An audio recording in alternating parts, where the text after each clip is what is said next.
Also on YouTube, Warchant TV as well. Thanks to all of you. Maybe you're listening later in the podcast or on the podcast. Thanks for doing that as well. However it is you consume the Jeff Cameron Show, good on you. Hello, everybody in the chat. Good to see a bunch of people over the weekend over there at Hotel Indigo. Nice gathering for a game in which Florida State obviously was taking on an FCS foe. So I was pleased to see, and bravo to the students. I want to begin by saying bravo to the students. I was lucky enough to have been invited to sit in one of the loge boxes for this game. And the reason I bring that up is not a humble brag or anything like that. It's that it's right directly, on the 50, and you could stare across to what I thought was going to be a wide expanse of empty seats in the upper left corner from where I was. I thought, man, that's probably not going to be great. It's actually hot today. This is a nothing foe. And lo and behold, Tom, they showed up pretty much on time. It was packed. Bravo to Florida State fans, in particular Florida State students. That was a very well-attended game. They were ready to go. They hung in there. It's almost like the Alabama game had an impact on their enthusiasm. You think? A little bit. It was so very impressive. In many ways, it mirrored the impressive victory. When you play a team that's so outmatched and outclassed and is at a lower level than you can't thump your chest and puff out about the lopsided nature of the win. But you can learn some things, and you can play the game the right way, and you can get a lot of people in the game. And for this team, they basically got everybody on the roster out there who was eligible. It was amazing. So I go into games like this this is a body language game. This is all right, are we buttoned up? Are we smart? Do we play hard for all 4 quarters? Do the guys that get an opportunity who don't ordinarily play, do they play with the same intelligence and intensity? Do you see a reason to be excited about what can be coming down the line? How do the coaches approach it? We were wondering, what would be the modus operandi? Would you come out and try to be balanced? Would you come out and try to work on the passing game? Would you come out and try to run it down their throats and exert your dominance? How would you play it? Well, ding, ding, ding, ding, ding. They hit a home run across the board. This was a testament to a coaching staff that has commitment and player buy-in. This was really about the best case scenario. When you play a game like this, again, the outcome is not in question. How you play matters. How many guys you play matter. And what is the focus level and intensity? What is the buy-in of your players? Holy moly. This team is so committed to each other, to this program, and to their coaches. And you just never know year over year in the sport of college football anymore who's going to have that and who isn't. There seems to be evidence when one year ends and a new one begins that there would be a carryover for some teams and not others. And as it turns out, you have some teams that do not have the same level of commitment that they did a year ago when the season ended, that the offseason led to trouble for those teams. And then others who you thought, they got some problems. I wonder if he'll be able to get this turned around. Right here in our own backyard, we had that question, and there is complete buy-in. It is hard to know year over year who's in, who's out, who's fostered it, who's gotten the commitment, who's coaching it up the right way, who's got the focus and intensity necessary. Week over week, we wonder about things like, well, if the money was front-loaded for their NIL and their dreams are off the table, do they still play hard? They still play focused against lesser tier teams when they're already paid. Like, these are the modern conversations surrounding the game. But, man, Florida State has complete buy-in. And all you had to do was watch the first quarter. Just watch the first quarter. Not everything's executed perfectly. Not everything goes exactly the way you want it to in that first quarter. The game was never going to be in question. But what was in order What was right was the level of focus, intensity, discipline, and execution. It was all there as far as players bought in, playing hard. They're playing to a standard. They're playing to a standard. They're not playing a team. They're not playing what they think the outcome ought to be based on what the film told them that week. They're playing instead to a standard that you are being told you must meet in order to get on the field. And we heard Tony White talk about this. We heard Gus Malzahn talk about it. We've heard all these coaches in the offseason, Mike Norvell included, talk about a standard that you must be committed to. And the hard conversations they had with some guys that they had to tell, have a good day.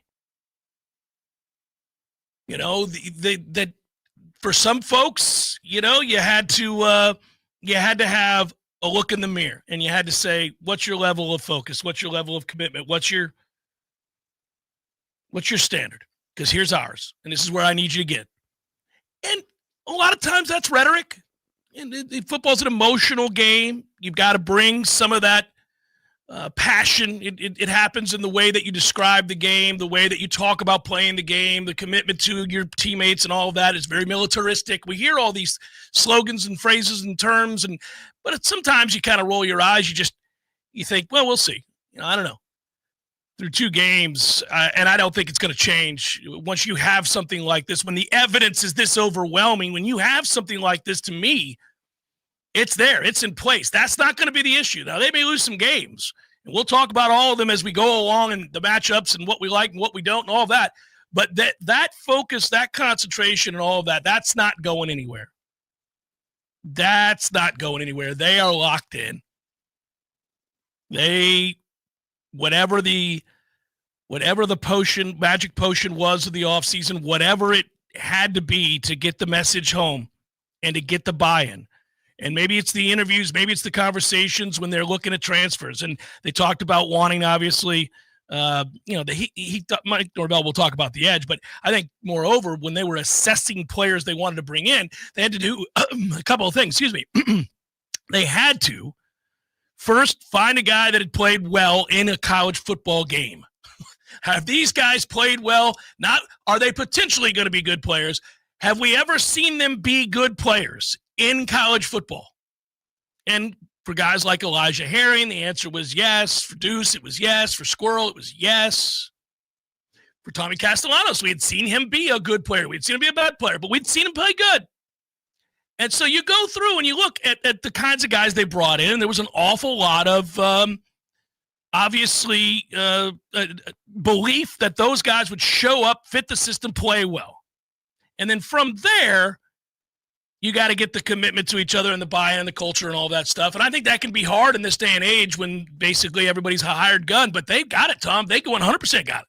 They do. Look, if you take a look at SMU and you look at Florida State, and let's just say that you're an East Texas A&M lover, like you have been to both games on the road, well, you know love which you team some is better. East Texas A&M Lions football. Yeah, you saw a difference between 2 opponents, one that took the 60 minutes seriously and one that took it as a scrimmage and did not take it as seriously. Florida State's the former in those 2 cases.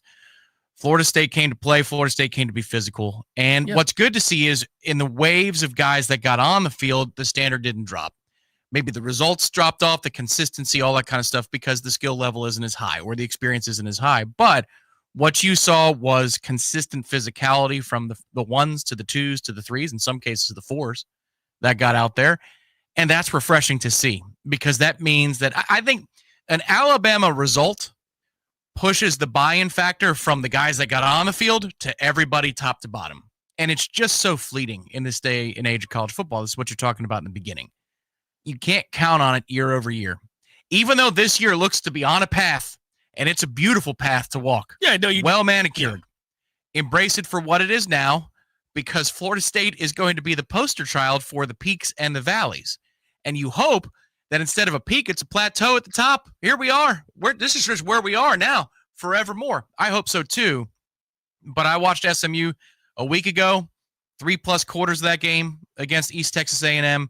And I thought, God, if they took this game seriously, they'd be up by, 28 points more than they are in the second half and to begin the fourth quarter. But they didn't, and so they weren't. Florida State did take it seriously, and they could have racked up 125 or 140 points if they wanted to keep the starters out there. It was that ugly in the second quarter. The problem when you have a game like this where the evidence is overwhelming on film before you ever play it to the players, overwhelming to the players. They know what translates. Talent can recognize talent, right? When they see that a team is not capable, it is very difficult, I think, to get that sort of focus and buy-in over 4 quarters. I always find that it's I'll forgive teams who have lapses occasionally and don't show up in a game which they're favored by 35. I mean, it happens. People, these are kids. These are human beings. It's just it's natural to have letdowns when you know that you're not being challenged, you're not being focused. That's what happens in the school. When you're in school, when you take a class that's frankly too easy for you, you can lose concentration. You're not being challenged. So it's true physically and mentally. And I think to watch them have it somewhere along the way before they ever kicked off against Alabama, they got real buy-in. We can't know that. We weren't at practice, so we couldn't know that, right? But you really never know it until you start playing. I think even coaches will tell you that. I think we got it. It seems to be that they've possessed this. Right. The way they've practiced and gone about their business has been good, but we won't know until we see they hit a moment of adversity or whatever it might be. Is the defense pounding its chest because they know the offensive plays and they've run against them for 3 weeks? Right. Or are they doing it because they actually have it somewhere deep down inside that they see something they don't expect? Then they respond to that. Yeah. It's funny because as the score kept getting built, bigger and bigger and bigger and bigger and bigger, and it was uglier and uglier. I know that the stadium empties out and people are coming and going, and I'm still watching just to see how our players are responding to making plays. They got walk-ons in there, and those players, our starters, are celebrating the success of those walk-ons. That's the kind of chemistry, team chemistry you're looking for. That's the kind of buy-in you're looking for. To see that sort of a thing is phenomenal. And to watch it with almost to a man every position when those younger guys or the second or third string guys got out there in any way, the starters and the others that play that position where there might be envy that they're not in the game, they all to a man. I'm looking right at those sidelines. Buddy, until the clock struck 0, it was phenomenal. This is what you said a long time about practice versus games. Games are what? They're the reward. It's the reward for all the hard work you do in practice, and there's so few of them. It appears that this group believes it to be a reward, not a chore, because I think a lot of those guys last year on the sideline thought of it as a chore. And I think sometimes when the team is much more talented than the opponent in the third and fourth quarter, they're looking around. They're like, all right, what are my plans after the game? What am I going to do with my family? Where are we going to dinner? Like, they're human beings, but they're not locked in for the 60 minutes when their teammates are on the field. This group has that. It has special traits. I don't know that means this team is special in achievement, capabilities yet, but now that conversation is on the table. When it's 108 to, 108 to 20? It's on the table because of the way they play. They are more talented than maybe I would have thought they were going to be coming into the season. Like, it's not just they're getting by on grit and toughness and buy-in and determination. Like, they're talented. They've got real talent. They brought in some kids that can play. They've got some difference makers there. But it is also because of how hard they play. And I think I must have asked the question, rhetorical question every day in the summer. Rhetorical. Every day. Well, are they gonna care as much as we care?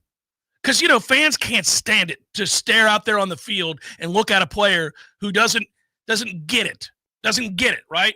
How much it means. They care more than we care. Well, yeah, that's what I mean. They have defined it for themselves here. What they're doing. This is their team, their locker room, they're in. Because that's saying something. They care more. Like, it's uncomfortable how much they care. Well, and that's great. Yeah. Yeah. There's a nastiness and there's a determination on every play and there's a what for and all the things that we longed for when it wasn't happening last year and that you realized how much it was lacking. You see it this year in spades. It's unbelievable how many guys on this team, from the superstars to the role players to just special teams guys, they all have it. And whatever that talking point was and whatever that really had to have been somewhat cathartic and honest dialogue, that Mike had to have with himself and had to have with the players and the administration and his assistant coaches. Like, it's all showing up. They're going to get another big win after this bye. And nobody really, this is the downside of the two games that you have right after the Alabama. It's an upside too, but is that you don't really get to create anything intensity. But you just want to know that it's there, and through two games, it's unbelievable just how focused and the energy and the intensity and how it's all been brought back. I could go on and on and on about this because I just – that's a thing that once it's lost and you start to have those ugly conversations about culture and whether or not you have a good, healthy culture in the locker room, whether or not guys are – once those conversations start happening, it could be the death knell for a guy. He could be done, and so to see it come back all the way back is just huge. If it continues, what it will do is serve as a hope pill for people to take hopium in other markets when they fall apart as a program. So, well, Mike Norvell at Florida State did it. Right. My God, the guy went undefeated, and then they won 2 games, and then they went 12-0 again, and they won the national title. I mean, my God, Look at what Mike Norvell has done. It could very well be. This group does have some extra skills here and there where you go, well, that's going to play. I'm watching college football across the country, and what I see in Tallahassee is going to play in other markets. The cool part of this is you get the bye week and then the game against Kent State, which is a 3:30 kick. Yeah. That was announced today. Yeah. A lot of other teams are going to fall by the wayside, so what's going to happen for Florida State is that number 10 ranking in the AP poll is only going to climb higher and higher and higher until you kick off with Virginia. Yeah, I don't want to get so far ahead of ourselves, but man, I do keep sneaking around the corner, just peeking around the corner, thinking about that Florida State-Miami game and what that could be in this city, what that could feel like in that stadium. Oh, I get the chills talking about it.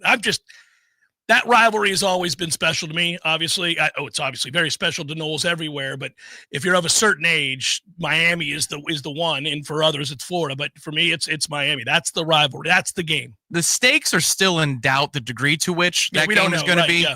But I think the atmosphere is assured for that game. I think already after what we've seen through 2 games, you hope that everybody stays healthy, all that kind of stuff. But let's just say, unfortunately, you don't want to predict this, but let's say that in an unfortunate circumstance, Florida State lays a bit of an egg on a Friday night at Virginia. That doesn't matter for the atmosphere for what Miami's going to be. That place is going to be insane. They're not going to lay an egg. I don't think they are either. They're not going to. But I'm just saying, even if they did, this is but if I did, Royal Tenenbaums. That stadium is still going to be absurd and a place that you won't soon forget for that game. Good times. How quick it can all dissipate and or return. Jeff Cameron Show 93.3 Real Talk Radio, Warchant TV.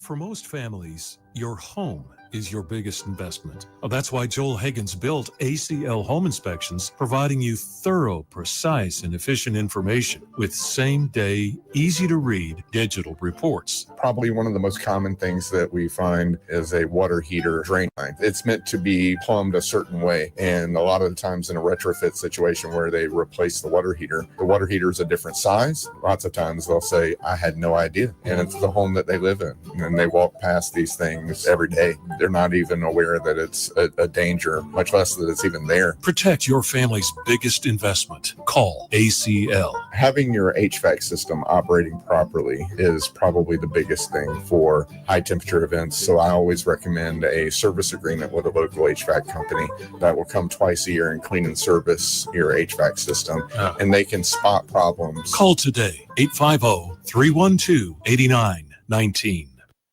Budget Blinds of Tallahassee is your local window covering experts. They do it all. Blinds, shades, drapery, shutters, even home automation. And they'll be there with you from the design to the measuring to the installation. Budget Blinds is with you every step of the way. Hello, I'm Gary, the local owner of Budget Blinds of Tallahassee. Let us help you with your unique window treatment needs. Call us at 668-4835 for a free in-home consultation or find us online at budgetblinds.com/Tallahassee. I got some pretty spooky news from my Paul's Termite and Pest Control technician the other day. It turns out that I'm sharing my home with Formosan termites. Those little monsters do damage about 4 times faster than the regular termites. Fortunately, Paul's discovered them on a routine general pest service, and they've already turned the Formosans back using an amazing treatment called Centricon. Paul's was the first to introduce the Centricon termite colony elimination system to North Florida and is the leader in this non-invasive treatment. Instead of dumping gallons and gallons of harsh chemicals into our soil, Centricon uses environmentally sensitive treatments loaded in bait stations. These stations are placed around the home. Termites are present, they feed, and take it back to the colony, which is then destroyed. To learn more about Centricon and a free consultation, go to callpauls.com for the elimination of termite or any other pest. And a greener lawn, too.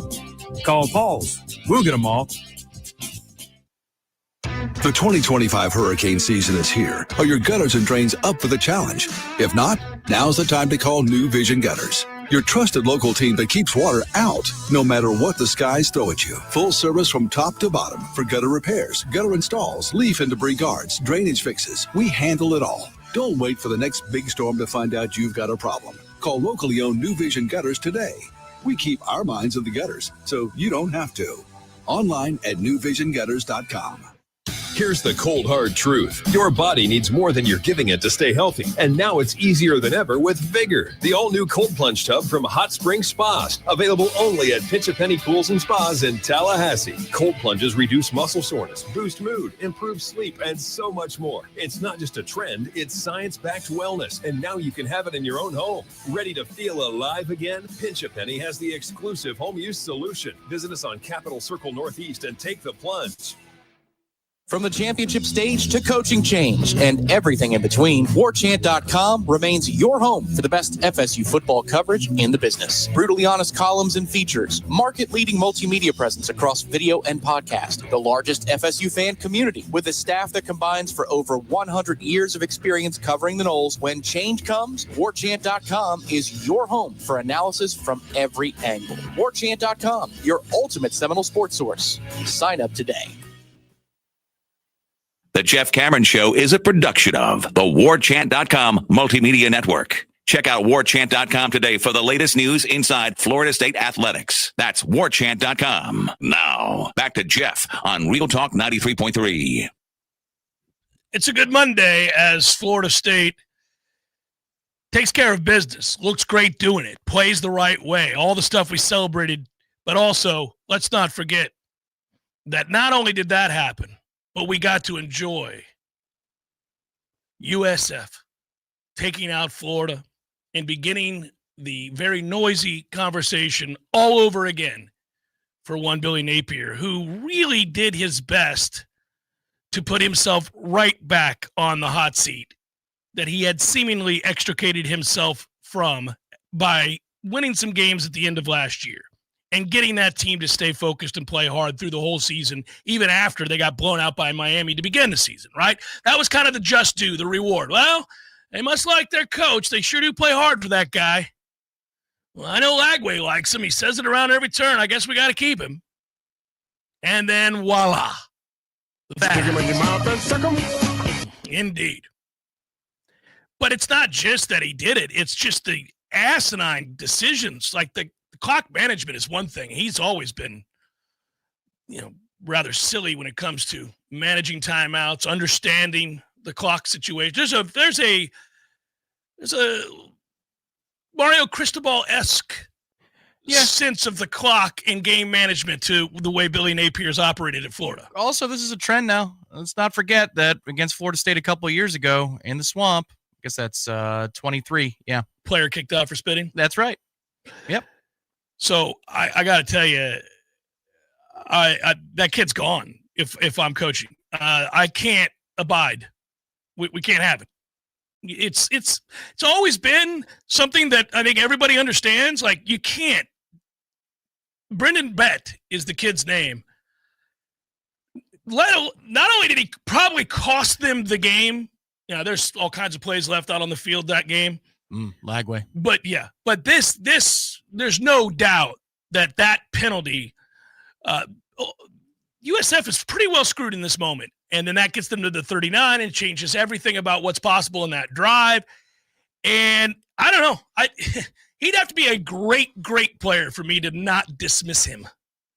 I think, yes, it was a race against time for USF to line up another 50-yarder, something a little closer so Grammatica doesn't come up a couple yards short. That's what the situation was going to be. It was, well, I think with their timeouts, time on the clock, they can probably get to the 35 for Florida if everything works out all right. But then it changes everything. It puts that drive into overdrive, and then it comes down to now USF is just trying to position this so that they end the game with the ball on the foot of their kicker, or maybe they score. They botched it on the other side of it, but the biggest domino to fall was the loogie that fell out of somebody's mouth. It didn't fall. It was violently thrusted and very evident to the official, more importantly, who was standing right there. Fellas, it happened in the Eagles game. It happened in this game, and both times you're like, hey, man, it's not like he's 25 yards away. He's standing right there. Have some awareness about you. But here's what I would tell you. I don't care. Whatever. 4 loss. They now have a gauntlet of games, all against teams in the top 10. Good luck with that. Here's what I care about.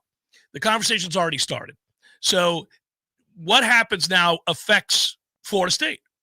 And this is always the way I look at it through that prism. Okay, what can we take advantage of to bolster our situation through others' misfortune? I like to celebrate Florida's misfortune. I like to celebrate whenever it is that Miami goes awry. And then I immediately become selfish and think, not only am I going to engage in the schadenfreude that comes in watching my enemies lose, right? We all do that as fans. We love that. But now I want to know how to manipulate it for our gain. Well, you can bet that one thing that Napier's done a pretty good job of, despite the record, is he has routinely found a way to recruit. He's recruited well in Gainesville, and that thing's about to fall apart. I mean, they're teetering after this loss. That's a devastating loss for UF. How many of those kids who just watched Florida State go 2-10 a year ago and decide, hey, I like the way they play in Gainesville instead. I like how hard they play for that guy. I like how committed they are to him. I'm going to go to UF. How many of them are you calling right now? How many of those guys that have been heavily recruited by Billy Napier, maybe even guys that were there last year who might be from right here in our own backyard? Yeah, sure. Yes, perhaps. Maybe even some of the guys on their roster. 100%. They're currently on the roster. Oh, I would have called every one of those kids. Because they have a couple of kids. That would be the thing if they had won the game, which they didn't. No, they lost the game, Tom. You look at Vernell Brown and you say, ooh, that'll play. You look at some of the other skill position players they have. Wow. They've got a ton of Looks good like players. They're flipping this roster to the good. And if I was Alex Golesh, I'm like, whoa. Interesting.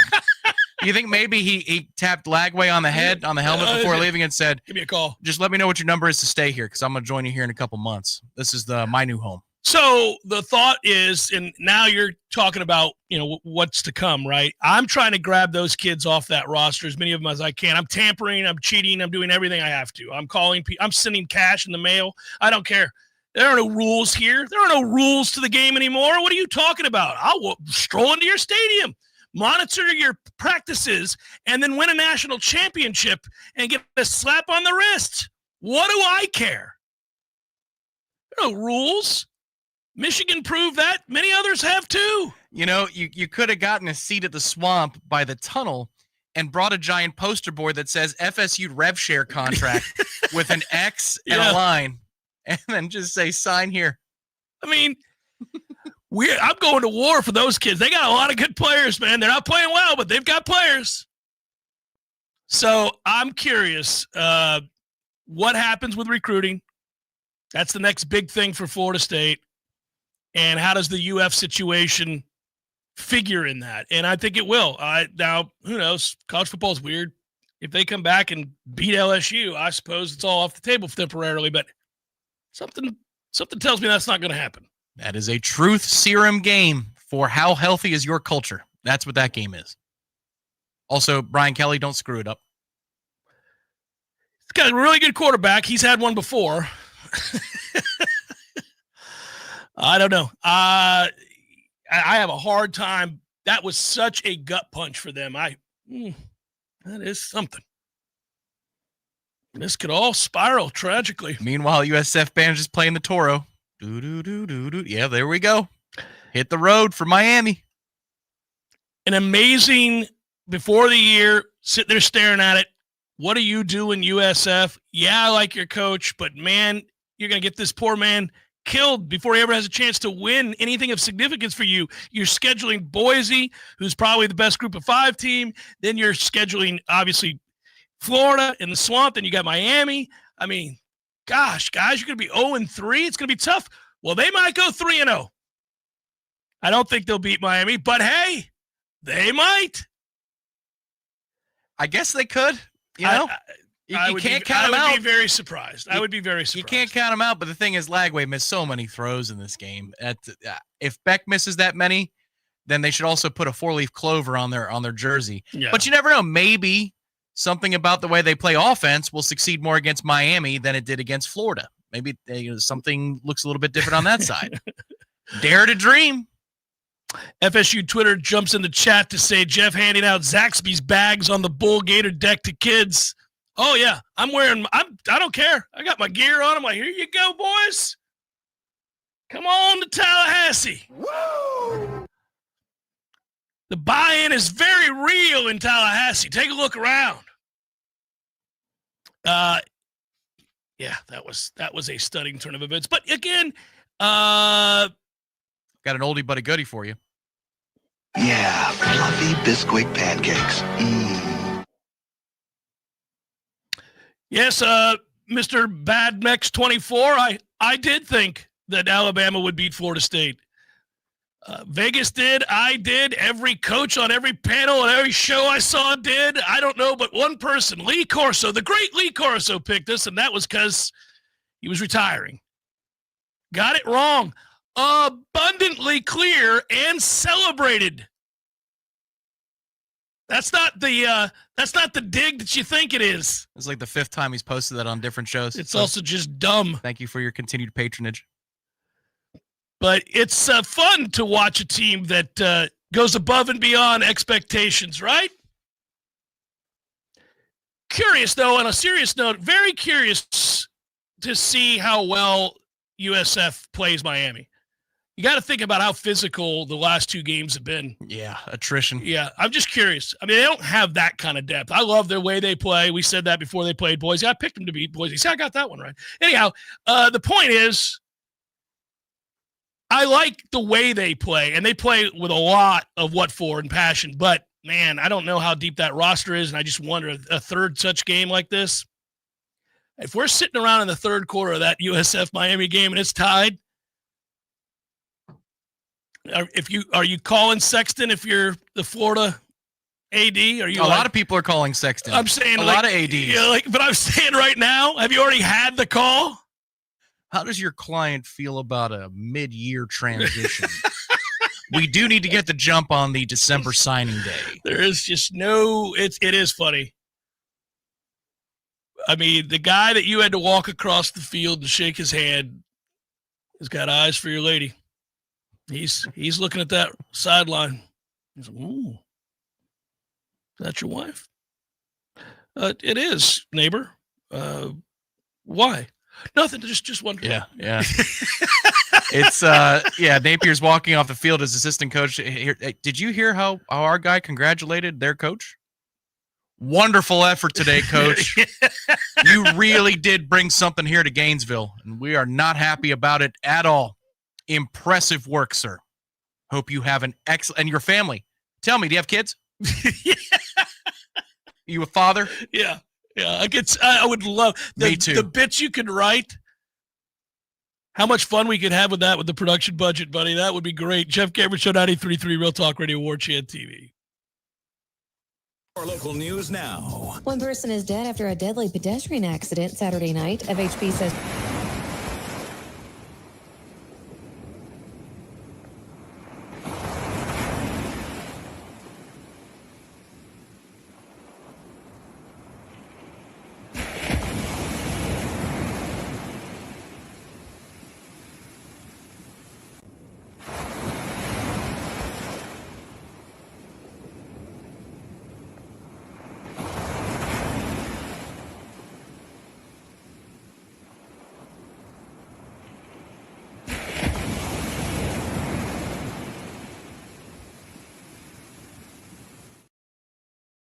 Rachel and A with your Real Talk 93.3 local news update. Brought to you by Macklemore Systems, Tallahassee's go-to Mac store. Check them out online at MacklemoreSystems.com. This is meteorologist Paul Trombley with your Real Talk 93.3 weather update. Cloudy skies with a few peaks of sun this afternoon with a chance of thunderstorms. Highs level off around 87, northeasterly winds 8 to 15 miles per hour. Slight chance of thunderstorms tonight, lows around 71, partly cloudy. Slight chance for storms tomorrow. Daytime highs approaching 83, cloudy skies expected. This report is brought to you by the Lawn Johns. For all your landscaping and lawn care needs, visit thelawnjohns.com. Currently, it's 78 degrees. This is G. Deckeroff. In 1979, my friend Guy Moore opened his first store. Over 45 years later, Garnet and Gold is still providing the Seminole Nation with unique ways to show their spirit. As the last locally owned FSU merchandise source in Tallahassee, we're proud to be a part of the Florida State experience and this community. If you're a Seminole like me, this is your store. Garnet and Gold. Go Noles. Hey, Jeff, what's up, buddy? I was just thinking, I never tell you that when you grow up, one of the things that you'll miss are the games that you created with your friends in the neighborhood. Wow, good days. So I would have my buddy come over, and then we'd make up these games that were kind of like a hodgepodge of every game that you've ever played. Kind of like the bikes we built. Correct, yes. And it's a grand experiment. In the beginning, nobody knows how to play the game, and you argue about what the rules are going to be. And in the end, everybody knows how to play the game. By the end of that summer, you know the rules, the neighborhood know the rules, and you play that game like it's the greatest game ever played. And you still try to break the rules, right? Oh, if you ain't cheating, you ain't trying. But at the end, Eddie, you're never going to play it again, and you'll think about it the rest of your life. And the best game you ever played was that game. Never been a better one. Hey, you want to have a Gordo Smash, Jeff? I do. I'd like that. Gordo's, bringing the flavor and flair of Cuban food to Tallahassee since 1996. The Jeff Cameron Show is a production of the Warchant.com Multimedia Network. Check out Warchant.com today for the latest news inside Florida State athletics. That's Warchant.com. Now, back to Jeff on Real Talk 93.3. I like the idea of a bye week. We've kind of settled in here. Yep. Kind of, all right, okay, we're a lot better than we realized. That's good news. Check the boxes. We play hard. We play smart. We're playing intense. Okay, that's good. Let's continue to take a look around. Let's enjoy the landscape and see where we fit in. Still figuring that out. Yeah, I agree. I was just thinking that this morning where it's the preseason stuff that we do multimedia-wise is a grind, and you're trying to get focused for this crescendo of Alabama. And then they pay it off by kicking Alabama's ass, which is awesome. Ass. Yeah, changes things. So then that second game, which, I mean, there would have been storylines no matter what about depth and building depth in young players, but it becomes this other thing, which is how mature are you? That's a great question to be asking, because by definition, that means that, some good things happen the week before, that you clock in, you clock out. But then after we get out of this bye week, this next push of the schedule, oh my Lord, between the two byes, because we have one in late October and then one this weekend, I mean, you're talking about, we will know what this team is. I think I have a pretty good idea of what this team is, but that test of on the road at Virginia, followed by the home game against Miami, which we all know about. But then maturity test, Pitt, the next week. They come to town. That sometimes is a letdown moment. Okay, are you mature enough in that moment, just like you were this weekend after Alabama, to rise up to that? Then you got to go on the road and go play Stanford on the West Coast. Again, Link Jared would hate that trip, but can you do it? 10:30 on the road, body clocks before the bye week. By the time we get to that next bye, I think we're going to be okay against Stanford. I do, too. I think so, too. But just all of these things, if we get to that bye and we still haven't lost, oh, my Lord, then this place is going to be insane. I just want to make it abundantly clear here. The reason, listen, you break a record, you blow poor East Texas A&M out in a way that's just ungodly. You could make arguments that no team, not Florida State, not anybody, should be playing teams with this disparate amount of talent. Especially now that we're paying coaches what we're paying them and players are getting paid too. You can look into all these games and say, I'm ready to graduate to a time in which that's not, the worst case scenario is you're playing a team like USF, on your schedule. You're not playing these kinds of games, right? But the bottom line is, until that day comes, you have to try to derive something from a game like that. And for me, again, it's not all the touchdowns. It's not the 11. It's not all of those, which is amazing.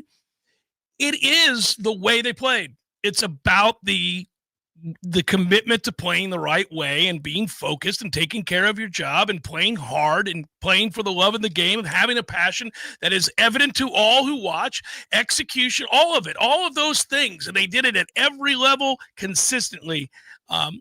There's individual plays. You're like, it was not ideal, but the other team's trying hard too. So it happens. I just, the way they played, not the score, the way they played. Yeah, they had answers for most everything. You needed a little bit of a kickstart with the 2 penalties in the opening drive just to push you over the top, which that's not ideal, but it wasn't for the wrong reasons. Right. It wasn't for the SMU reasons where you go, oh God, do they care? I mean, like, they're going to win, but do they care? You never question if they cared. There's just some things that they need to clean up. So they put that on film with Chroma on the goal line on 4th down. I don't know if they're going to run that again. If they do, maybe they'll run it a little bit more successfully, but these are the kinds of situations that you also want on film in that moment. And then also, let's hope the squirrel white is okay. Sounds like the whispers. There's specifics on the Warchant message boards, tribal council about, the long-term nature. Is it not about squirrel white? But at punt returner, I hate that you have to use one of your stars there, but he really gives you that feeling of, okay, it's fixed when he's out there returning punts, which was nice because that was a lingering question. The damn ball. Well, and then maybe doing something with it on top of it. Outstanding. Outstanding. I was just excited for the catch. Yeah. Catching of the football repeatedly. In fact, every time, I remember the first catch, there was a Bronx cheer. Oh, everyone's like, hey, we never see that. That never happens. How about that? We caught it. And it was a deserved Bronx cheer. I was like, well, yeah, man, you got to catch one of these days at some point. I didn't go in this week. You did. Did the paint look good? Look good on TV? Everything looked good. Looked phenomenal on television. Everything looked there. Good. It is. It was all glorious. The experience was amazing. Hey, I got to run into Charlie Ward. I had a good conversation with Charlie, and it was just good to see him. He's always just so kind and fun to talk to. I enjoyed my conversation with Charlie, and then I had a lot of good conversations. That was a fun time. It was a fun Saturday. People were proud. That's what I'm getting at. People were very proud of the way that this has turned around, the way the stadium looks, the way the team's playing. This is all coming together nicely. So what it reminded me of that win over Alabama, oddly enough, different situations. But remember when Odell took over for Jimbo? It's the first time interim head coach Odell Higgins, and we became bowl eligible because we scheduled the extra game, the makeup game. The makeup date.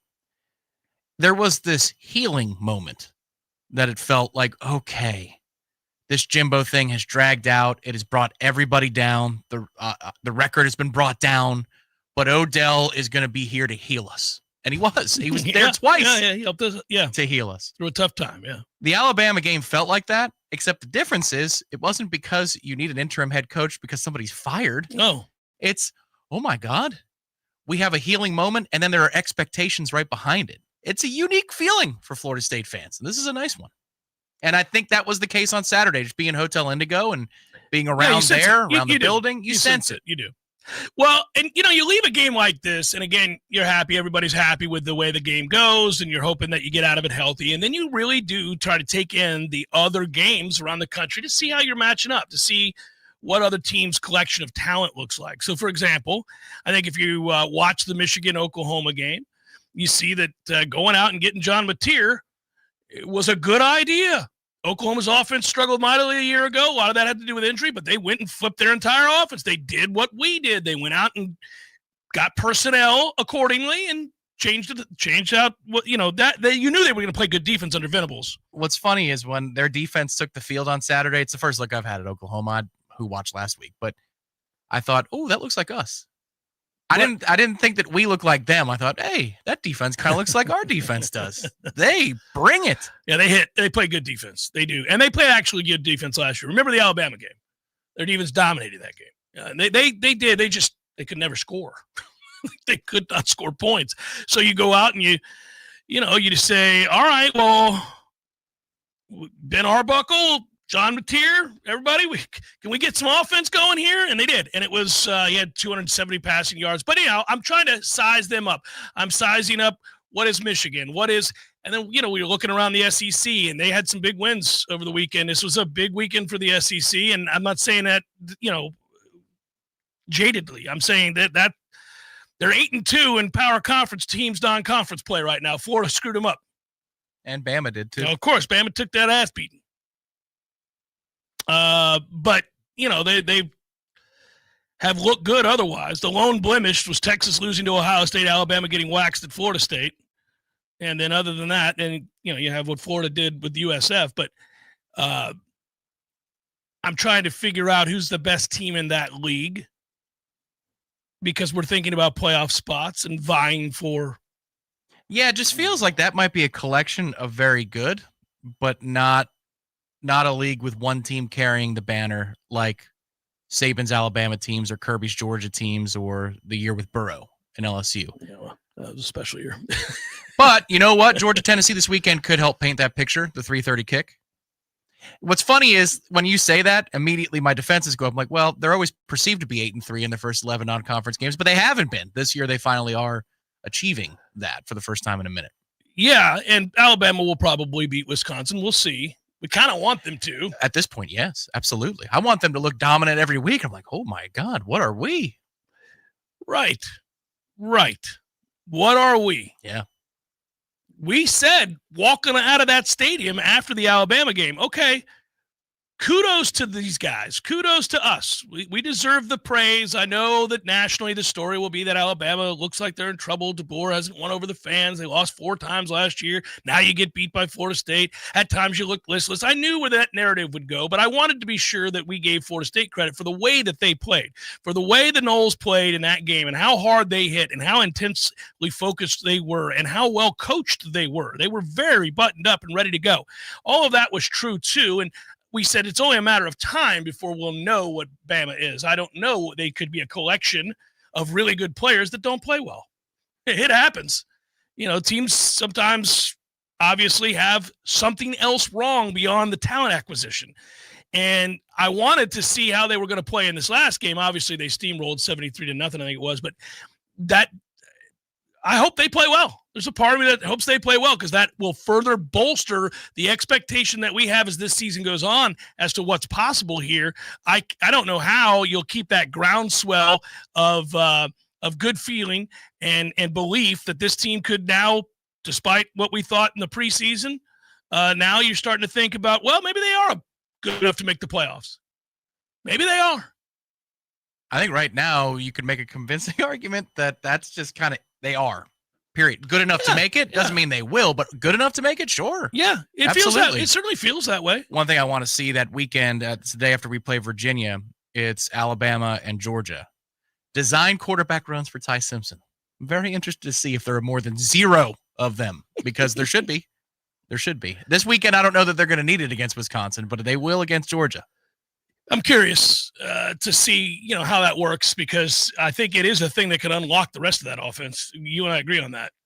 And the more that game went on that we played against them and the more they wouldn't run Ty Simpson, that it was really just a byproduct of scrambling and that he did very well, avoiding sacks, the more I thought, he doesn't get it. They should be running him left and right.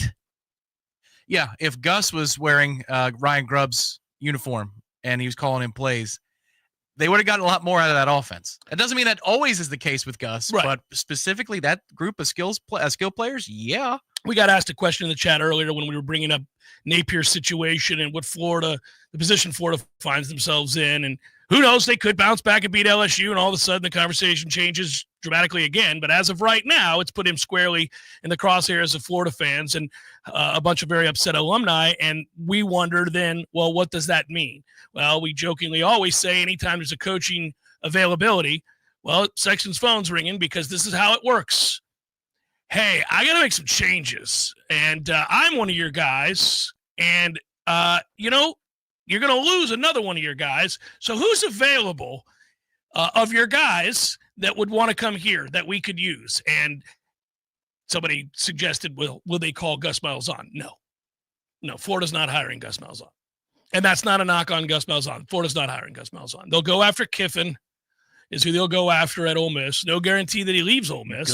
Good. Go after Lane. But they'll go after Lane, I think. And then I'm curious to see who else they'd go after. You could just offer it to the man who just whooped your ass.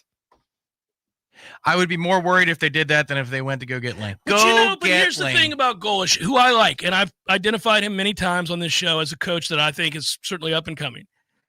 But, Napier had a great record prior to getting the Florida job. These things happen all the time. We were arguing, what is Mike in Group of Five? This, the last calendar year, we're like, well, is this just a Jordan Travis and Group of Five thing, or is there something more to what's going on here? So I think that conversation is always to a degree fluid. I mean, Lane is considered an established coach, and yes, to a degree he is, but at what level? Is he elite? No. Is he competent? Yes. Very. He's somewhere in between, but he's nowhere near elite. He's nowhere near proven at that level. Yeah, well, I mean, the thing about Lane is it's the personality. I do worry they'll have all kinds of money at Florida for him, and he will be able to recruit. He will do all the social media things that kids love. So there's the good and the bad with the Lane hire. He's just a more charismatic to the public Cristobal who can call plays. Those are the two differences. But the results, every year you go, well, they usually have a loss they have no business losing. What? Yeah, there's usually a game where you're like, what in the world? Yeah, I agree with you. Hour number 2 forthcoming. Our own Ira Shafel will join us in said hour. Jeff Cameron Show, 93.3 Real Talk Radio, Warchant TV. Parker McCollum. The man I am. What kind of man do you live 2025. Friday, September 26th, Donald L. Tucker Civic Center. Multi-platinum selling artist Parker McCollum. Special guests Ashley Cook and Cassie Ashton. On sale now at Ticketmaster.com. Parker McCollum Live. Hey everybody, this is Shannon Young with Cross Country Mortgage. Been in the industry now for 22 years. I just made the move over to the nation's largest retail lender, Cross Country Mortgage, here to serve you in 7 states, including Florida, Georgia, Alabama, the Carolinas, Tennessee, and the state of Texas. Here to offer better service, better rates, and if you were thinking about buying or if you've been on the fence and been waiting to call me, now is the time. You can still find me at loansforknowles.com. That is, again, loansforknowles.com. I've helped thousands of fellow Knowles get into their dream home, and I can't wait to help you get into yours. Give me a call today. I'm at 954-369-6171, or go to loansforknowles.com. Again, that's 954-369-6171, and that's loansforknowles.com. Equal housing lender. NMLS number 373031. Honey, what are these mushrooms in our yard? Portobello? Huh. Let me take a look. Oh, Shiitake. I don't know, but our septic system is failing, and our whole yard smells like. Should we try to cook these up and eat them tonight? This is bad, Sheila. Well, we better fix it soon, or we're going to be in deep. Sheila, look.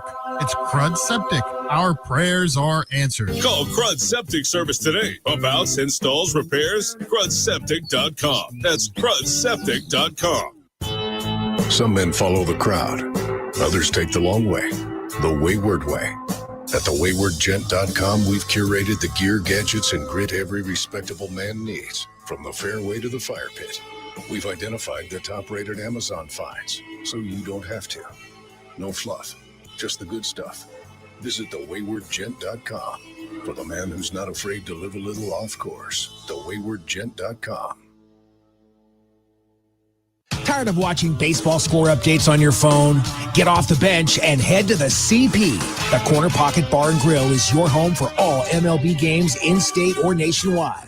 Enjoy the coldest drinks, Tallahassee's best wings, and watch your team in crystal clear comfort. And if you'd like to compete, come by Tuesday nights for CP Trivia and Thursday nights for Beer Bingo, where you can walk home with cold, hard cash. The Corner Pocket Bar and Grill, 2475 Appalachia Parkway. Tallahassee loves the Corner Pocket. Coming up next, more of the Jeff Cameron Show. Live and local on Real Talk 93.3. WVFT. Greta, Tallahassee.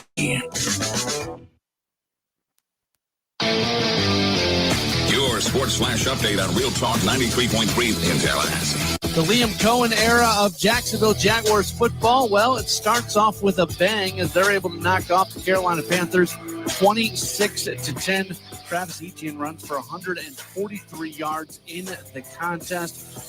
Travis Hunter, by the way, did play both offense and defense, 39 offensive snaps, 6 receptions, 33 yards, almost had a touchdown, and they played 6 snaps on defense, working as an outside cornerback in passing situation. Jaguars play at Cincinnati coming up on Sunday. Tampa Bay Buccaneers football, they come back to knock off the Falcons yesterday, 23-20. They'll play Houston next Monday night, and the Dolphins lose to the Colts 33-8. They've got their home opener against New England next Sunday. This Sports Flash is presented by Progressive. Bundle auto and home, renters, or condo insurance, and save with Progressive. I'm Matt Pauley on Real Talk 93.3. The John Deere Gator XUV lets you cut, pack, drive, scout, weld, stack, feed, pull, load, tow, spray, and haul, all in a single day. Because with the highest cargo box volume in its class, customizable features, and a towing capacity of up to 4,000 pounds, it gets the job done. You just have to get in the seat. Learn more at your John Deere dealer or visit johndeere.com/Gator XUV. Let me tell you about this new pretzel cheddar club. Hey, I'm Carlos. And I'm Ebony. And a little thing we love about the Chick-fil-A pretzel cheddar club Is the tangy Dijon with the pretzel bun. It takes it to a whole nother level. it goes perfectly with the chicken and the cheddar cheese and the bacon. Man, you know how much you love bacon. And I love the different varieties. Grilled, spicy, original. It gets you nice and excited for fall. Order the Pretzel Cheddar Club with Cherry Berry and Sprite for a limited time on the Chick-fil-A app. Real guests paid for their testimonials. Some men follow the crowd. Others take the long way, the wayward way. At thewaywardgent.com, we've curated the gear, gadgets, and grit every respectable man needs, from the fairway to the fire pit. We've identified the top-rated Amazon finds, so you don't have to. No fluff, just the good stuff. Visit thewaywardgent.com for the man who's not afraid to live a little off course. Thewaywardgent.com. Hey, this is for my homeowner friends out there. You know who you are. When you get your grass cut, you're going to inspect the work, make sure it's good. Get your house painted, check around every corner and edge, make sure that's done right. Get a new roof, get to get eyes on those shimmering new shingles. Get your septic tank cleaned. Bet you're not popping your head down in there to take a look around. You got to trust it's done right. I'll make it easy. Go see my friend Greg Miller, Miller Septic. They're my guys. I trust them, and you can too. MillerSeptic.com. That's it. That's the commercial. That's the whole thing. Check them out. That's MillerSeptic.com. Hey, no fans, our partner ISF Inc. is a national management and IT consulting firm located right here in Tallahassee, Florida, solving the future for state governments through strategy, process, and technology. As a trusted advisor for state governments, ISF knows the importance of defining a clear and detailed strategy. Our friends at ISF can help your organization create a strategy that sets you on a path to success. ISF, your vision plus our expertise brings your brilliant ideas to life. Visit ISF.com to learn more. ISF, solving the future. Love to compete on the dartboard? Then it's time to head to the CP. The Corner Pocket Bar and Grill is Tallahassee's premier dart bar, featuring steel tip boards and soft tip internet play. The Corner Pocket hosts leagues and tournaments regularly. Just check out their social media to find a time that works for you. And in between games, grab a pint and a bite in the cool AC, or enjoy yourself outside on the deck. Whether you want to catch a game or start one of your own, the place to be is the Corner Pocket Bar and Grill, 2475 Appalachie Parkway. Tallahassee loves the Corner Pocket.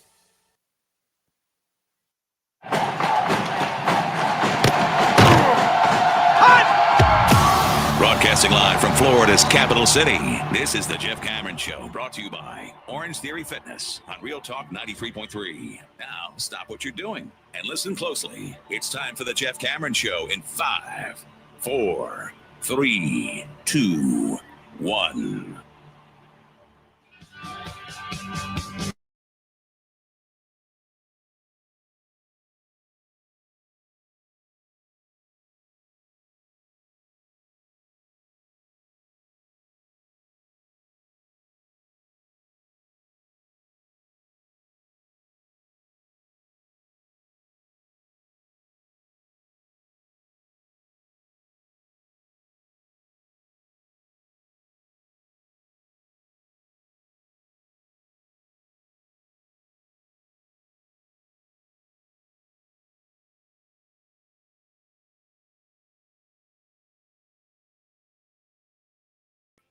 easily to victory. A lot of telltale signs of a healthy, hardworking organization to boot. And that's kind of what I highlighted in hour one. It's not that you beat a team that you completely overwhelmed and had better players than. That was assumed going in. It's the way they played. It's how hard they play and how much they play for each other. And it's at every level. And it's really cool to watch. And that kind of buy-in does go a long way. They're a good football team. We know that. We'll start to assess just how good as the weeks go by and we get more and more data points. But, I watched a lot of college football on Saturday, went back and watched a lot more on Sunday morning, watched some more this morning to try to get caught up in some games that I didn't see. Certainly in a couple of cases, they were condensed games, going back and looking to see just certain trends in other games that I didn't see. For example, this morning, I hadn't seen any of the Arizona State loss to Mississippi State, which is a bad loss. That's another good win for the SEC there because you just beat the Big 12 champions from a year ago at Mississippi State. And if you don't realize what a big game that is for Mississippi State, they had lost every game to power conference competition since September the 9th, 2023 at home. They can't win games there. And then they beat Arizona State. That's a bad loss. But we said last year, Arizona State, very quietly, was a lot like Florida State. Because if you go back to Dilly's first year, they're 3-9. Then they turn around and win 11 games and win the conference. It's just the byproduct of the volatility in the transfer portal and NIL. Frankly, I think it's the Biscuit effect. Biscuit was here 2 years ago, 2023. Biscuit goes to Arizona State last year, and then Biscuit's back in Tallahassee. And you can see the shift in program success when Biscuit's in the building. It must be the smell of the building, because I love the smell of biscuits in the morning. So that must be... I think it changes everything? It changes everything. Look at all these wins he's accrued in his college career in the last 3 years. It's interesting for that USF team that now knocks off Florida after having beat Boise. They are obviously the front runner for the group of 5 playoff spot. And even if they lose to Miami, that will be true so long as they win the American Conference. And they've never won a conference. They've never won a conference. So they have their chance to win a conference title and have a year in which you knock off Boise and Florida. I mean, you're going to be talking about USF as a playoff contender, period, for the rest of the year. Now, we'll see how the conference goes. Maybe they lose 4 times. Who knows? But as they sit here today, you're like, well, are they going to the playoffs? Realistically, USF fans can begin to think about that. No, you're absolutely right. Whether they win or lose on Saturday, the conversation persists. It does, yeah. And it is every right to persist. It's very impressive. I haven't even touched on the NFL yet. Boy, speaking of moving on, you think the Dolphins fans have decided it's time to... I was sitting next to one yesterday. Tell your boy to take it on down the road. Oh, buddy. You can wear your sweatpants when you leave. Don't worry. Yep. I was sitting next to one. It was a friend at a function, so I knew him. And he's a great fan. He's like, for the last 25 years, this has been, And then he'd trail off. And then I'd be watching, because we had multi-screens, I'd be watching, no doubt, another replay review or delay in the Tampa Bay game with Atlanta. Mm-hmm. And I'd hear, no. And I'd look over, and I'd see Tua just standing there confused. He was awful. They were awful. Everything about them was bad. Everything. I did crack up when Tyreek Hill said after the game, this was a kick in the balls. That's his quote. I was like, okay. Very direct. Yes, it was. And for all of the Dolphins fans that were locked in with a very winnable opener, go back and look at the Colts over the years. They don't win opening games. They always struggle. And boy, did they show up to whoop that Miami ass. It was 30-0. I mean, what were we doing out here in the offseason, Miami? Goodness gracious. Was the final 33-8? Whew. Ask your dad. Text him. Dad, what was the final in that game yesterday? Oh, man. Did he stay here through the 1 o'clock window, or was he gone? No, he left when the NFL was getting started. That's he smart. was like, I'm gonna get home and I'll watch the late games. Smart man. I will report back. He did get to see a Bryce Cameron touchdown, so that was good. There he is. Bryce had a 55-yard touchdown. Explosive reception. play. It's a cool play, yeah. and he caught the corner. I was like, he's gone. I thought you were going to save him for above and beyond. That's too bad. It doesn't seem right. I'll see if we usually do it to something that other people saw. We'll bring up, that it was also a lopsided win for Leon. So I don't know that he would have been the above and beyond player to select. You think about all that rehabbing in the offseason. No, I'm proud of him. I'm very proud of him. He has been rehabbing, and he's had all kinds of issues with the hamstring to go back to, and then he comes out there and his first catch of the year, he scores, and there you go. It's nice. But he says he feels fine, which is good, because at the end they had him back there returning punts too. I was like, oh boy, we're just going to go all into the deep end now. Did he catch him? They didn't know. It was blocked. Oh, okay. So he didn't have to, but I think he will be from this point forward. And I told him that's my number one rule. Son, you won't hear me criticize you very often. If you're lazy on a block or something, you might hear from me.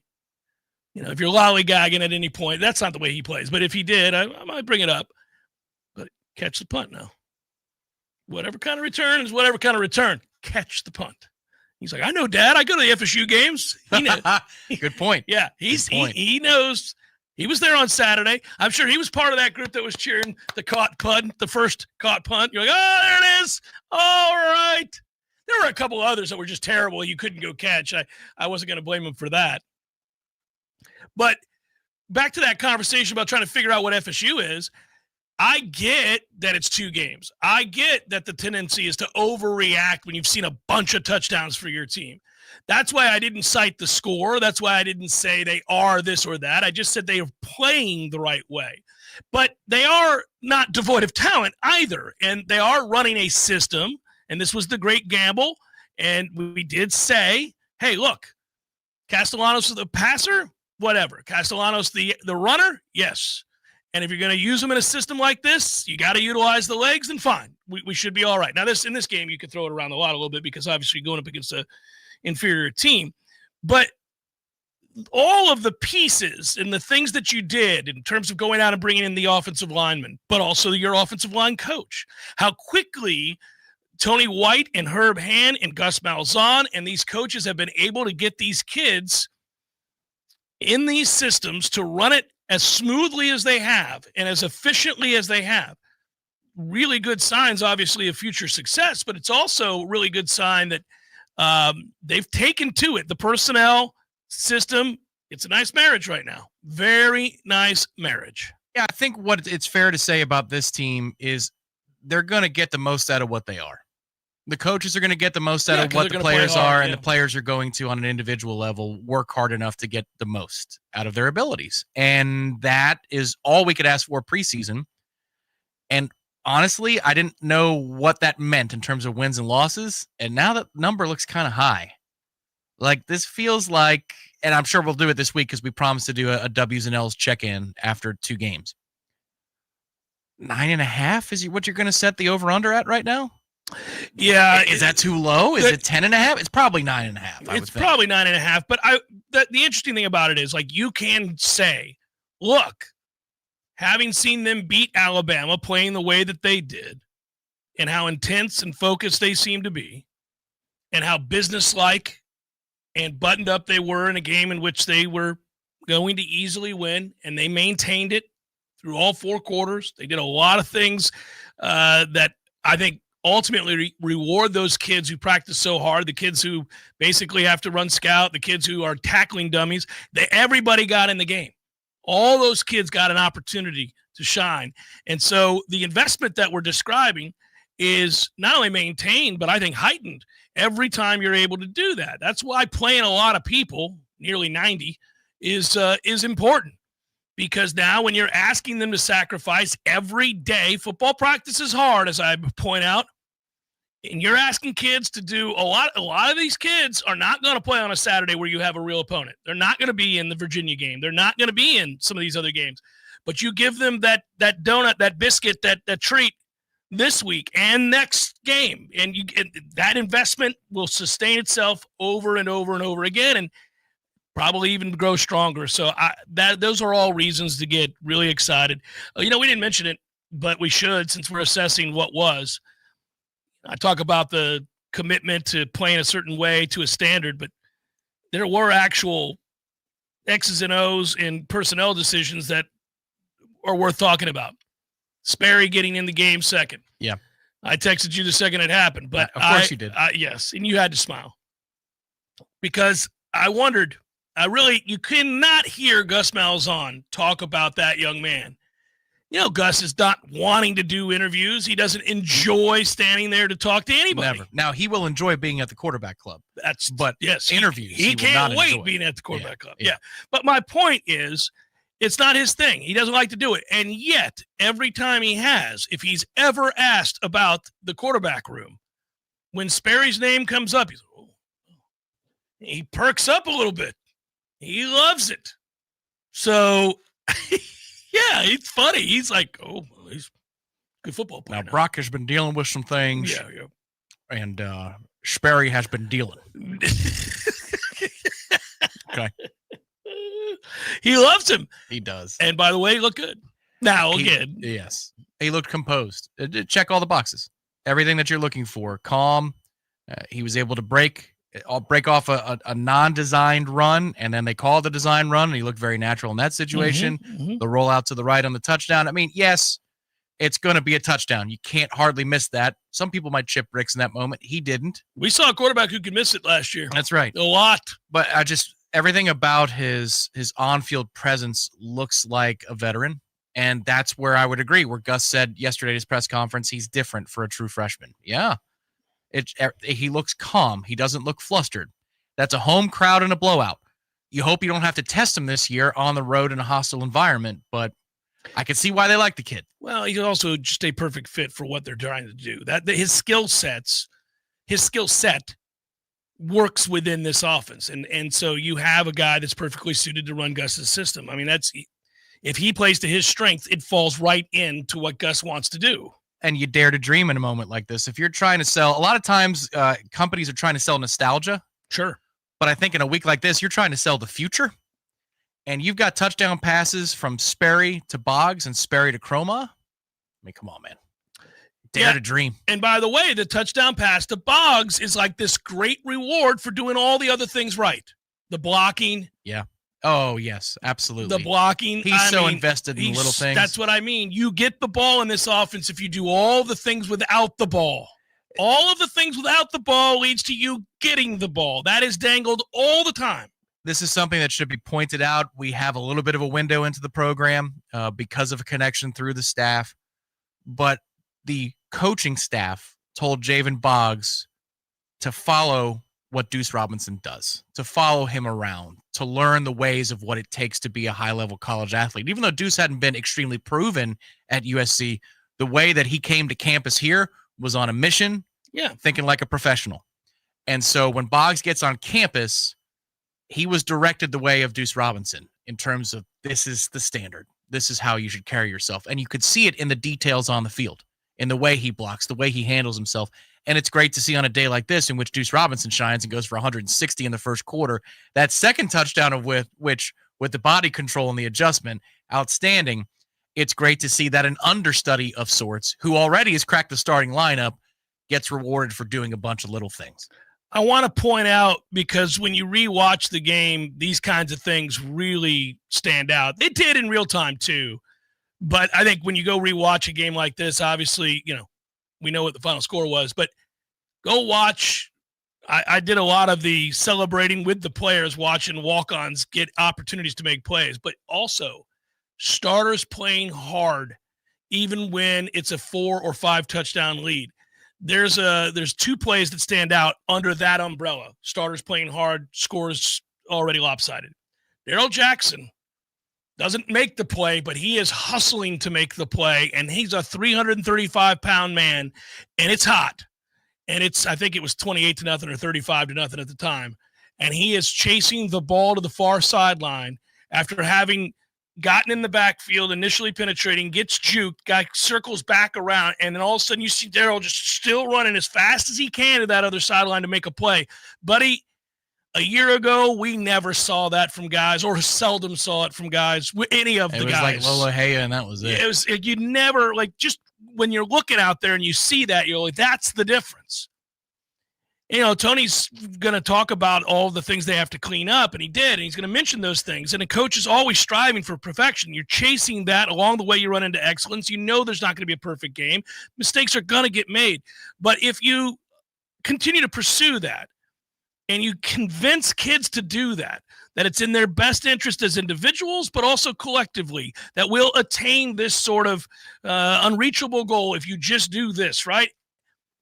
It's so much easier said than done, though. It's hard in the moment. It is hard when it's 92 degrees out and you're up by 5 touchdowns. And yet you see it. You see it with every kid.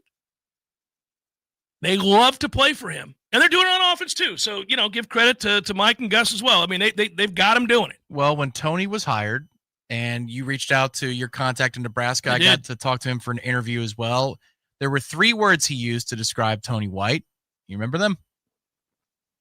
No. Leader of men. Yeah, he did say that. You are correct. He did say that. Tony White is a leader of men. He told me, too. I thought you were referencing the fact that Sean told me that the players love to play for him.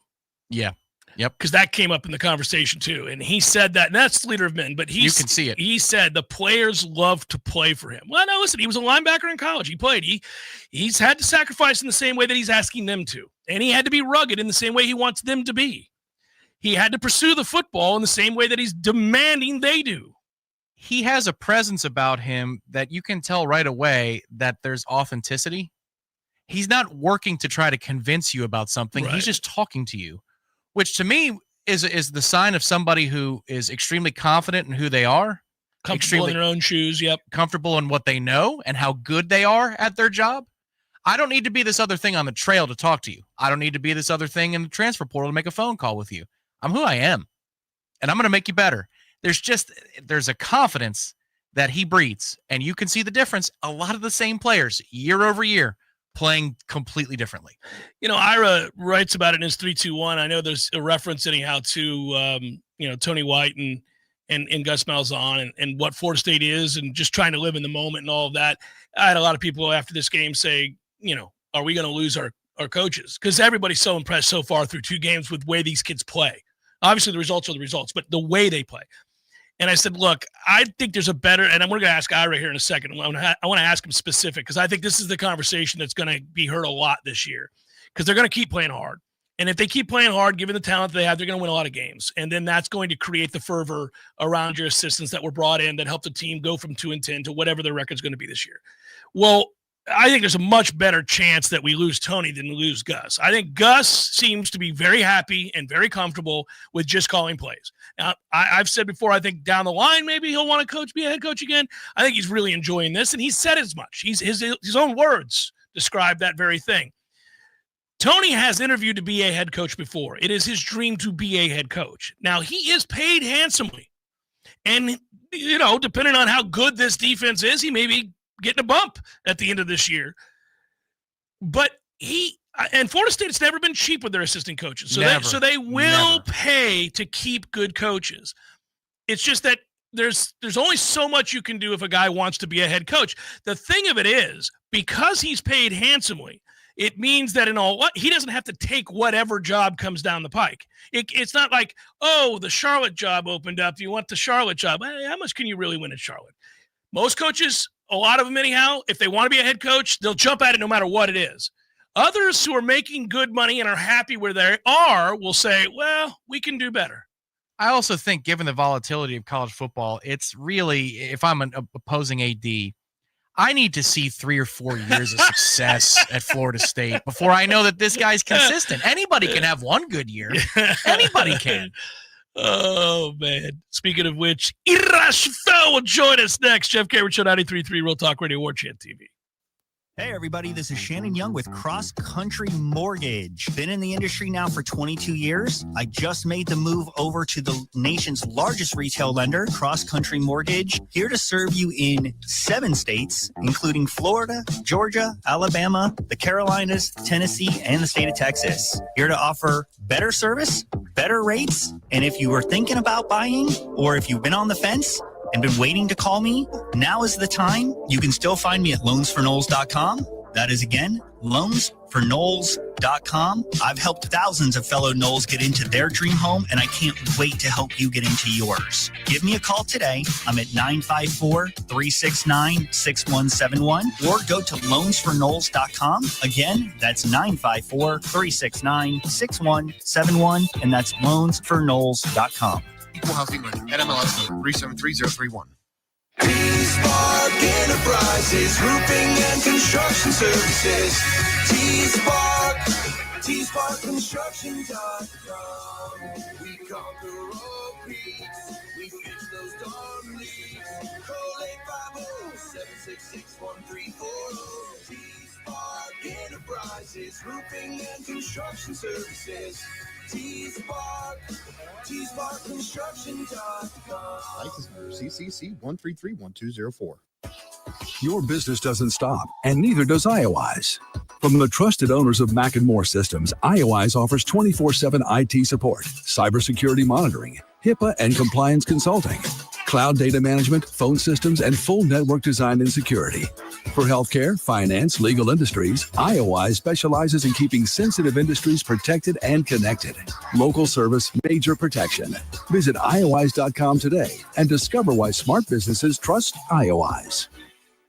Games for Less, Tallahassee's largest selection of new and used games, as well as new and used consoles like Nintendo, Super Nintendo, Atari 2600, PS4, and PS5. You name it. Locally owned and operated since 1994, trade-ins are not only welcome, but Games for Less pays more for your trade-ins than the big chain stores. That's not all. Games for Less now buys and sells new and used vinyl records to boot. George loves the Beatles, by the way. Reserve all the new releases today at Games for Less, conveniently located in the Walmart Supercenter Plaza on Appalachian Parkway. Go custom with your window coverings with help from Budget Blinds of Tallahassee. Budget Blinds brings their showroom to your home with dozens of color and pattern choices. Just tell them what you love and they'll make it happen. From designing custom draperies and Roman shades to color matching your blinds and shutters. I'm Gary, the local owner of Budget Blinds Tallahassee, where you get beautiful style and expert service for any budget. Call 668-4835 for a free consultation online at budgetblinds.com/Tallahassee. Parker McCullum. With the man I am, what kind of man do you live 2025. Friday, September 26th, Donald L. Tucker Civic Center. Multi-platinum selling artist Parker McCullum. Special guests Ashley Cook and Cassie Ashton. On sale now at Ticketmaster.com. Parker McCullum Live. From the championship stage to coaching change and everything in between, Warchant.com remains your home for the best FSU football coverage in the business. Brutally honest columns and features, market-leading multimedia presence across video and podcast, the largest FSU fan community with a staff that combines for over 100 years of experience covering the Noles. When change comes, Warchant.com is your home for analysis from every angle. Warchant.com, your ultimate Seminole sports source. Sign up today.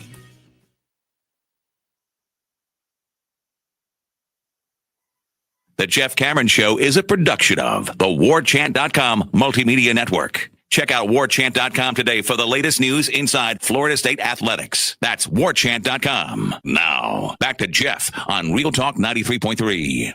Rolling on, a chance now, as we're wont to do on Mondays, to bring in my guy, Irash Fell. Warchant.com joins us now. Ira, how are you, brother? I'm excellent, Jeff. How are you? I'm well too, man. I am very well. I did note, and you did text this morning, we got a clash between two giants this week, buddy. Pirates O's. It's something. I was trying to think of the description for whatever series this is, and it ain't good. What once was. That's the series. Welcome to a better time. A bygone era. A bygone era on the hill. This is at Camden, right? Yeah. I didn't even look, but we'll get together for a cold one and watch. All right, so I began the show pretty much just talking about the way they played.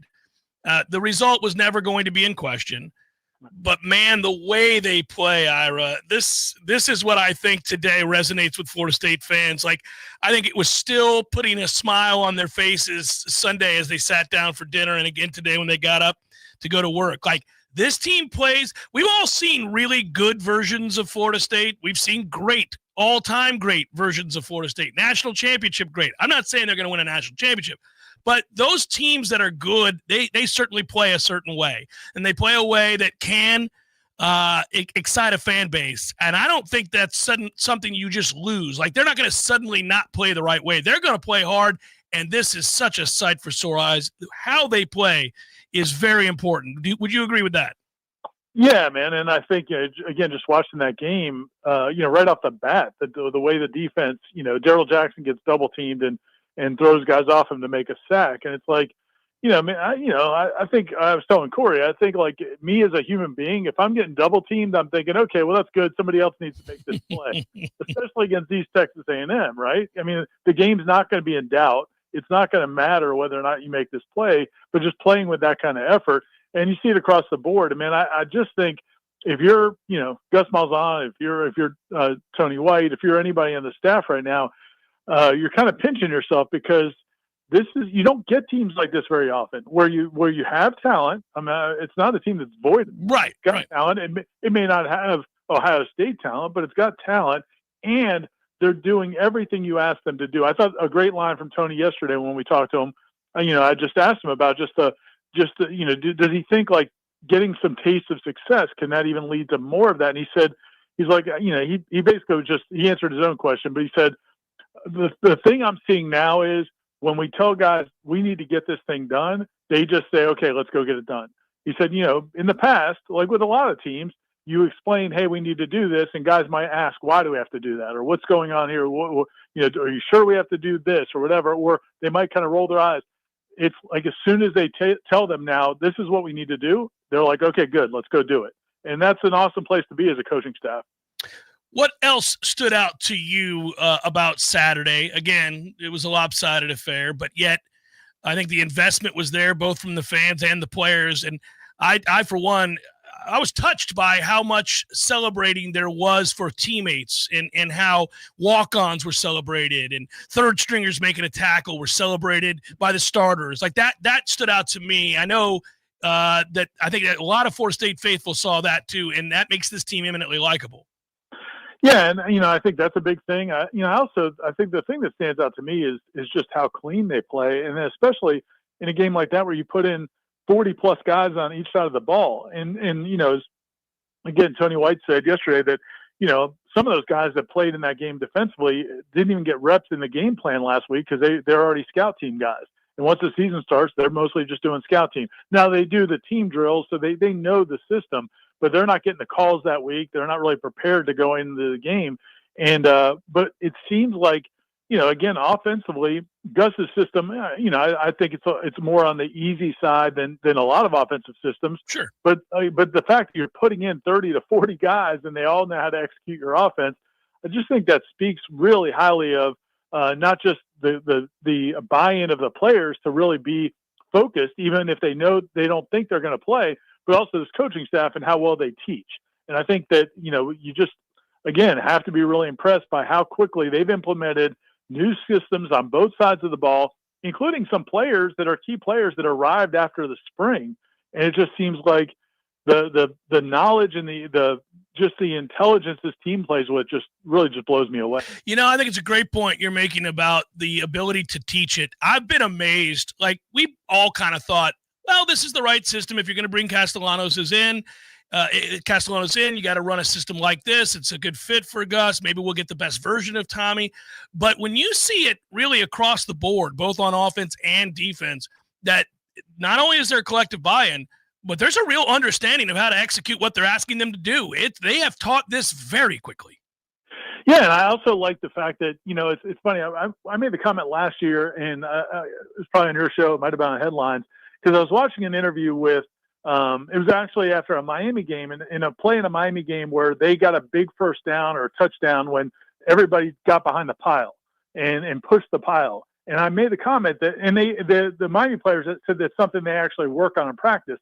And I think I said might have been on your show that, when's the last time we've seen Florida State do that? Like, when's the last time we've seen a Florida State team, like a running back gets held up and then guys come over and try to push the pile? Mm-hmm. It's not a real complicated thing. It's not It's not a great testament to Miami or anything else, but it's just like it's common sense. And when we asked, Gus about the things we've seen out of this team, the way they celebrated that Javen Boggs block on one of the touchdowns by Sawchuk, he's like, well, they're smart enough to know that Javen Boggs was the key to that play. Any running back could have run it in behind him. He's the one that provided the caravan by, blocking his DB 30 yards downfield.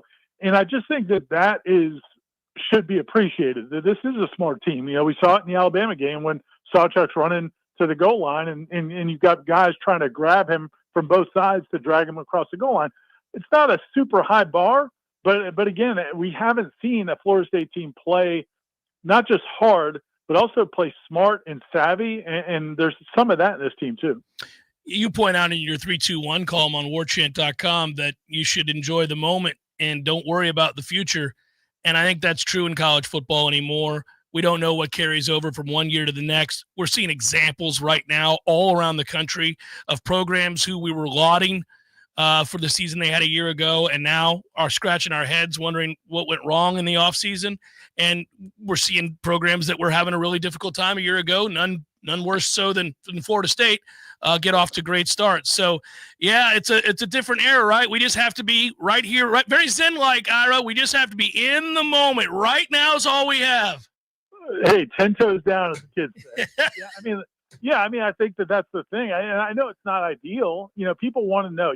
It's like I was thinking about earlier today. It's like, when do we start writing the stories about, Tony's future or Tommy Castellanos' future? I mean, I'm still convinced, even though they list him as a senior, I'm still convinced he can play another year because they changed that rule about playing in the postseason after he did it at UCF. But usually the NCAA grandfathers you in on those types of things. So I'm sure he can get another year. But, do we need to write that story now? Are they making the effort to get Tommy Castellanos another year? That's what we do as fans and media. Yeah. We want to look ahead and push the story forward. And I just really think, man, after what we just went through those last 2 years, just settle down and just kind of try to enjoy the moment and not worry about what next year is going to be, because there's no guarantee for any of these teams the way things are set up right now. Does 77-3 elicit a shot of tequila tonight on the Smash? I don't think so. Although, man, the stuff we got from Chris is top notch. So you may just want to drink the tequila. Maybe I'll sip it. Maybe I'll do the sipping. You try to get me to sip it, and Chris told me I should sip it, so maybe I'll sip some tonight. How about that? Oh, we're growing up right before our eyes. Look at this. Well, be watching, brother. Be well. Thanks, FC, man. Yeah. Ira Schafel, warchant.com. Tonight's the Smash. Is that at 7? 7 p.m. Eastern 7 time. p.m. I don't know why I was going to say 6. I didn't. I said 7. I got it right, but I doubted myself. There's no reason for that doubt, Jeff. Give yourself some space before Monday Night Football, so that's nice. And I'm going to watch Monday Night Football. Can't get enough football right now. Yeah. The football being back, we all know that we love football. We wait all year round for football to come back. We know how much it leaves a hole in our heart when it's not being played. But then it's even better than we remember. Well, especially because we're kicking asses. That's correct. Sundays look a lot better when Saturdays look like that. But you know what? I found myself yesterday. I wasn't a total clone, but I think I was pretty close to the way that your mom watches games. I watched yesterday's game. It was a grind. It was a slog. And because it's a rivalry game, a division game with the top 2 projected finishers in the division. Yeah, you kind of need to win it. You kind of need to win it. Yeah. I was kind of living and dying with each drive yesterday. Well, I don't think I went that far because it is week 1 and it is on the road.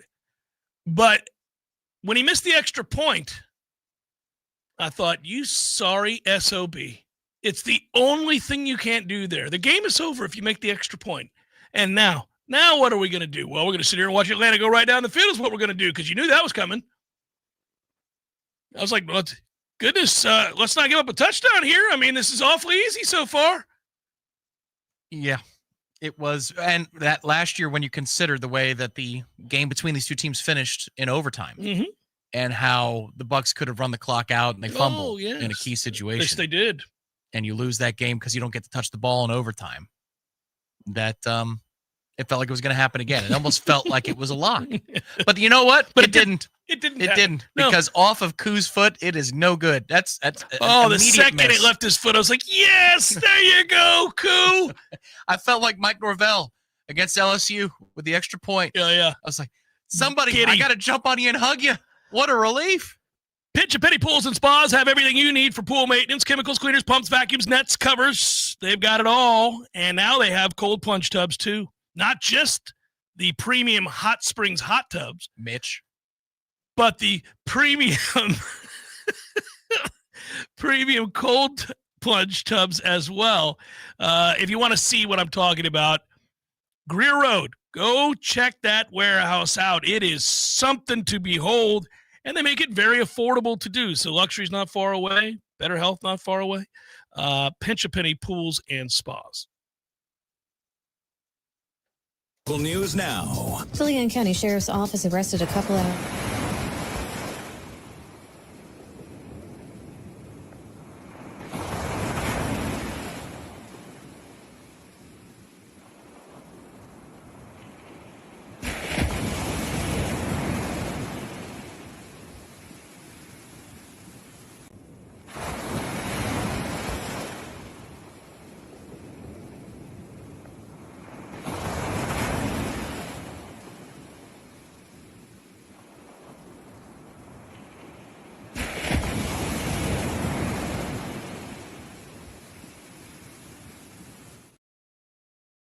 two counts of child neglect. This is Rachel Anay with your Real Talk 93.3 local news update, brought to you by Macklemore Systems, Tallahassee's go-to Mac store. Check them out online at MacklemoreSystems.com.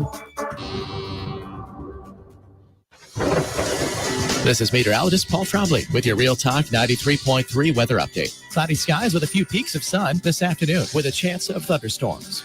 Highs level off around 87, northeasterly winds 8 to 15 miles per hour. Slight chance of thunderstorms tonight, lows around 71, partly cloudy. Slight chance for storms tomorrow. Daytime highs approaching 83, cloudy skies expected. This report is brought to you by The Lawn Johns. For all your landscaping and lawn care needs, visit thelawnjohns.com. Right now, it's 77 degrees. Did you know that the survivability of a metal roof far exceeds that of a traditional shingle roof? At Metal Roofing Sales of Tallahassee, we have new state-of-the-art roll formers that produce the highest quality Versa panel, PBR panel, and standing seam options. And we will guarantee to match or beat any local competitor's pricing. We're a family-owned business, ready to offer you the best sales and installation service in the area. And don't forget about our veterans and first responders discounts. Call Metal Roofing Sales today, 850-536-9123, or visit us online at metalroofingSales.net. Hey, Jeff, what's up, buddy? I was just thinking, I never tell you that when you grow up, one of the things that you'll miss are the games that you created with your friends in the neighborhood. Oh, good days. So I would have my buddy come over, and then we'd make up these games that were kind of like a hodgepodge of every game that you've ever played. Kind of like the bikes we built. Correct. Yes. And it's a grand experiment. In the beginning, nobody knows how to play the game, and you argue about what the rules are going to be. And in the end, everybody knows how to play the game. By the end of that summer, you know the rules, the neighborhood know the rules, and you play that game like it's the greatest game ever played. And you still try to break the rules, right? Oh, if you ain't cheating, you ain't trying. But at the end, Eddie, you're never going to play it again, and you'll think about it the rest of your life. And the best game you ever played was that game. Never been a better one. Hey, you want to have a Gordo Smash, Jeff? I do. I'd like that. Gordo's, bringing the flavor and flair of Cuban food to Tallahassee since 1996. The Jeff Cameron Show is a production of the Warchant.com Multimedia Network. Check out Warchant.com today for the latest news inside Florida State athletics. That's Warchant.com. Now, back to Jeff on Real Talk 93.3. All right, so we do have to do the above and beyond VR.com. Player of the week. I think I have my guy. Yeah, I think I do. You got yours? You ready to go? Yeah, it's not a player, but I've got my topic. Yes. All right. So here we go. First, though, let's cue it up. Above and beyond. Above and beyond. Above and beyond. Above and beyond. Hey, speaking of which, I know this. Pull up that property right there, Tom. Let's look at this. This is part of the little cottage, tiny house, whatever you want to call it, right? But it's not tiny. I don't. It's a misnomer on the name. People get the wrong idea about tiny houses. Yeah, so some this people case. live in tiny homes that are like off the grid. Right. Like This is you know, not these that. are like bungalow style. But cottages. that's exactly what I would say, like a bungalow style. But anyhow, the point would be here with that location of the one they have in Dunedin. It's fantastic, and there are openings there now. You can accommodate up to 26 people for large groups. That's doing some things. It's essentially its own complex of these little units that you can take over. They have a bunch of people do that for spring training every year. Of Like, course. And people there's a come pool down. right on the property, and you can grill, and you walk out, and you're right there just by the trail. It's a cool concept. Yeah, Blue Jays fans do it, and Phillies fans do it. Yeah, it's perfect. So I love it. I love it. So if you want to, take a look at that. Go to aboveandbeyondvr.com. You'll see it is quite affordable. And you'll also note that there's a lot of cool stuff right around that area. And if you use the promo code JCS, I think you're saving 10%, is it? Something like that? That is correct. Yeah. So I'm showing right now for the bye week. If you wanted to do a Friday So check-in, this is Monday a little check-out, bye week action. Got it. Yeah. you can get it for $546 for 3 nights. 3 nights. You're rolling over to the beach. You're rolling over to Dunedin for some craft brews and cocktails and good music, live music. It is something that I'll be taking advantage of, I would say, in December. I'll be going down myself. But for the bye week, go steal yourself a weekend. Yeah, steal a weekend. Enjoy. Get a Have pint, fun. watch some college football, go to the beach. Not bad. I think I probably got to go with the comeback that was last night. Cost me, I think I would have been a perfect week. I think I would have swept Mom. I would have gone 4-0. Instead, I went 3-1 against her because she ended up getting the Bills game. I had Baltimore, and of course, Baltimore was up 15 with whatever that was left to go in the game. 5 minutes, 6 minutes. But Josh Allen, who is the reigning MVP, wasn't having it. Cool 33 of 46 for 394 yards passing and 2 touchdowns. Also ran for 2 scores and 30-plus yards on the ground. So, yeah, have yourself a night. He's good, man. He's really, really good. And I'm going to give him the above and beyond because that's a 15-point comeback. That's huge. It was also the win probability meter had it at, I think, 0.6% for a chance to win. We got to adjust these things. I feel like these 1%ers are hitting more often than one time out of 100. It's stupid, and they get it wrong every time. It's just dumb. Stop doing it. My above and beyond is a little more sentimental, and okay. It is Earl Pritchard breaking the rock. It was awesome. That is a moment that I would have taken that too, Tom. Well, I care too. Of course you do. But it was for players. I know, but we've got to make sure that gets mentioned today. And it was great.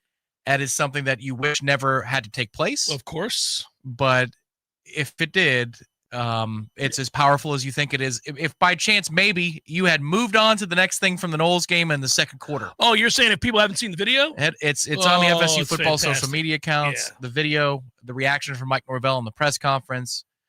Ethan Pritchard is a beloved figure of this program, and Earl Pritchard did a bang-up job of breaking the rock, too, in that moment. It's a powerful thing to see, and I encourage everybody to go watch it because you know what that's going to be, but then to tie it into the theme, it goes above and beyond what you expect to see. It's that's real heart, real love being shared in that locker room, and hopefully it ends with a better story yet to come as well. Yeah, it was beautiful. And yeah, for sad reasons like you said, but yes, that was look at you. You picked I can't win this one this week. I got no shot. We're not competing.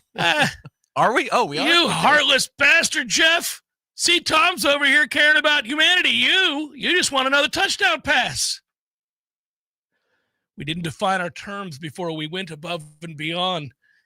We just, I'm going to come in every week and make you be like, Tom, did you see the little girl with cancer at the Colorado game? Now that was touching. Well, You should Jeff, have seen here's that. what I saw. Sam Burns was 12 of 12 from 6 to 10 feet against the Euros. And I would argue he's the single most important figure in America's Ryder Cup victory. Oh, my goodness. Yeah. So the point is, go to aboveandbeyondvr.com and get yourself a place. That place in Dunedin, specifically, this time around. Man, Dunedin's awesome. It didn't used to be. It was nothing but a bunch of land and cows and nothing to do. It's so true. All it had were motels that you did not want to stay at. No, shaky. And then Honeymoon Island and Caladesi on the causeway. And it's on a causeway. You could go down the road. Yeah, yeah. Now, vibrant. vibrant. Oh, it's awesome now. I was stunned when we went down there and we saw this very cottage that we're talking about.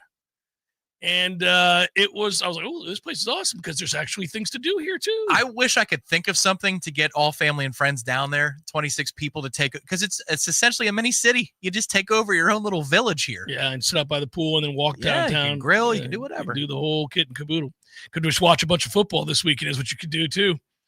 And you're within striking distance of a lot of places. Like one of the cottages is the USF Miami cottage. The other one is the Georgia Tennessee. I'm like, I'm gonna go walk over to the other room to see Georgia Tennessee right now and see what's going on there. By the way, I was laughing because did you see, Tom, how Boston College lost their game to Michigan State? Oh, they did? No, Yeah. so clearly not. It's ridiculous. But we covered. I had the 4.5, so we're good. Okay. 42-40 was the final. It was a crazy game. You're strong, Dan. Yeah, I'm strong, Dan. We're good. Sorry ass Rich Rod at West Virginia couldn't beat Ohio, so we lost that one. I did get Baylor money line over SMU, kind of stole that one. I did have Iowa plus 3.5. That game's always going to be a field goal game. It's always going to be a field goal game. So we had that Cy-Hawk trophy. I'll have to go look at the others. You would think that I would have done that, but I didn't. I want to go back though to the games that when we were picking last week. It's always, I make myself laugh with this. It's always the ones you don't take, but you have a hunch to take, but you don't include in the 10. I had like 4 that I was sitting there like, I should include these in the 10. This is a good one. This is a good one. And any of the ones that I didn't include, they won. All of them did. Every one of them. Was USF one of those? No, I did not have USF. I did not have them plus the points. I certainly didn't have them winning. I didn't touch that game. I was able to steer clear of that game. But I was thinking that what I'm going to do this week is I'm going to come up with the 10 or I'll come up with however many I come up with. And then once I've selected the 10, I will immediately go bet the ones I left off the list. I will just make those bets. And I don't know about the 10. The 10 could just be for the show. Right. The ones I don't, I'm just immediately going to go bet those because this has happened 3 times in the last year and a half. Yeah. For me, I was okay this weekend. I think I was okay. I wasn't great. I know player props. I failed. Yeah. Well, the Drake London one, you lose for the right reasons. How many targets? He had 8. He had 8 catches. So I won. Oh, you got the catches, but the yardage. I came up short on the yardage. Yeah. But he had it was 10 targets. It was some absurd amount of targets. Yeah, threw them all day long. But he only had the 55 yards. Good job to contain it, Tampa. Well, listen, also Penix missed a wide open throw. I had the WW for Daniel Jones over 200 passing yards. I had Daniel Jones over 230 passing rushing. He had that. It's a yes. That's a win-win. But I'll tell you what, we would have made even more money. I did get for anytime touchdown in my real life for Kittle, and he was going to soar past the number. He pulled his hamstring. Like, man, come on. But Achane didn't have enough. I think he had a combined 70-something yards. We needed 100. Didn't get it. Kamara didn't go over. Connor didn't go over. See that long run from Trey Benson? No, I didn't. Because it was Arizona. You refuse. I refuse. Hey, the Saints played hard, by the way. They played right up to the end. I saw the score was close. The worst team yesterday in all of the NFL was the Miami Dolphins. They were awful. So there were 3 TVs where I was at. One of them was affixed to the finish of the Steelers and the Jets game. I was so locked into the Bucs game that I said, "Oh my God, the Steelers ended up winning." 60-yard field goal. Tom, we talked about it. Like the rest of the group. I was like, man, I wasn't watching. I was locked in on Tampa. Yeah, that game was crazy. What's crazy about it, and you need to go back, Fields was amazing. I mean, he was the Fields medal. He was incredible in that game. Like, that's by far the best he's ever played. I was blown away. Look at this guy. New lease on life. Noel Kev says, some would say Koo cost us the game. Or the defense letting rookie wide receiver in his first NFL game torch them for 2 TDs. Or an OC that abandoned the run game. But we never deserved that game. You didn't. And you didn't get it either. Yo, who needs Bijan Robinson when we have Algier, right? By the way, let Algier run the ball. How about that right out the gates? So they throw that pass to him. I'm like, oh, really? That's what we're going to do? He's only their best player. And I think if you gave close. Servassier Dennis a 3-second head start, he still wouldn't have gotten him. Also, Servassier, who came back later and had a couple big plays. He did. Got bitched by Kyle Pitts in an uncomfortable manner. That's true. Did you see the face push in? I was like, oh, sir. This man has a family. We can't do it. Robert, 2 questions, Ira style. Is this team untrappable? If no, then what game scares you? I don't think any team is untrappable. The wears and tears of a season can get you at any time, and you can become mentally and physically exhausted to where you think you're locked in, and then you're not. And by the time you realize it, we're tied at 10 in the third, and the other team believes. Right? That kind of stuff can happen. But you are able to successfully avoid too many of those pitfalls when you play the way this team plays, as focused and intense as they are seeking to play the game every time out the gates. How much money is too much to keep Tony White here for the long haul? I'm ready to reset the market.